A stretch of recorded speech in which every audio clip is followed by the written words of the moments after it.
আমি আল্লাহ নিজের কাছে রাখবো না। তাই জন্য সর্ব অবস্থায় বলতে হবে, আমাদেরকে শুকরিয়া আদায় করতে হবে। আল্লাহ যখন যা করে ভালোর জন্য। কি বললাম? আল্লাহর কসম, যারা এইখানে থাকবে শুধু তার গাম্মার জন্য করব।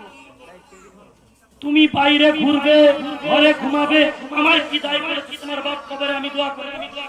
তুমি এখানে আসো, তারপরে দোয়া করব। আমি দোয়া করব শুধু তাদের জন্য। আল্লাহ, এই মাহফিলে যারা বসেছে, যাদের আব্বা কবরে, যাদের মা কবরে, তাদেরকে মাফ করো। যারা বাড়ির বাইরে, যারা ঘরে ঘুমিয়ে আছে, তাদের জন্য দোয়া। তোমরা কি বলছো? ওদের জন্য দোয়া করব?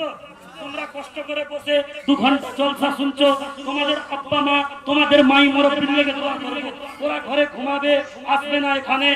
আমি ওদের জন্য কেন দোয়া করব? ওদের জন্য আমি কি ঠিকা দিয়েছি? বুঝতে পারোনি?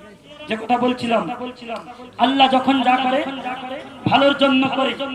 তো এবার আমার আপনার মনে প্রশ্ন, হয়তো আমি কোন সময় কোন জায়গায় বাইক নিয়ে গেলাম, হালকা অ্যাক্সিডেন্ট করলাম। এবার আমি হুজুর যদি বলে দেই আল্লাহ যখন যা করে ভালোর জন্য, আপনি আমার প্রতি রেগে যাবেন? যদি বলেন কেমন করে? আমি অ্যাক্সিডেন্ট করলাম আর হুজুর বলল আল্লাহ যা করে ভালোর জন্য। হ্যাঁ, নিশ্চয়ই আল্লাহ ওইটা আপনার ভালোর জন্য করেছে। যে ঘটনাটা বলছিলাম ছোট্ট, শোনো। ইনশাআল্লাহ মিলাদ করে দোয়া করব সকলের জন্য। চাঁদ রাত পোহালে, ঈদের দিন, খুশির দিন আমাদের, তাই না? প্রত্যেকেই এরপরে তাবারুকের ব্যবস্থা আছে। সকলেই এই বরকতি খানা সকলেই অল্প হলেও ইনশাআল্লাহ সবাই খেয়ে যাব। ইনশাআল্লাহ মা বোনেরাও ইনশাআল্লাহ খেয়ে যাব, সকলকে খেয়ে যাব। বুঝতে পেরেছেন? আরেকটা কথা আপনাদের বলি, এই যে পবিত্র মাহে রমজান আমাদের ছেড়ে বিদায় নিল, এখনো পর্যন্ত কিছু মানুষ ফেতরা দেয় না। আমি ফেতরা দেবো, গরিবে খাবে, আমি ফেতরা দেবো। তোমার রোজা কবুল হবে না যতক্ষণ পর্যন্ত না তুমি ওই ফিতরাটাকে আদায় করবে। ঈদের নামাজের পূর্বে ওই ফিতরাটাকে না আদায় করবে, তোমার রোজাকে আসমানের মধ্যে ঝুলে রাখা হবে। তোমার রোজাকে আসমানের মধ্যে লটকে রাখা হবে। যখন তুমি ফিতরাটা আদায় করবে, তখন তোমার রোজাটা আল্লাহর দরবারে কবুল হবে।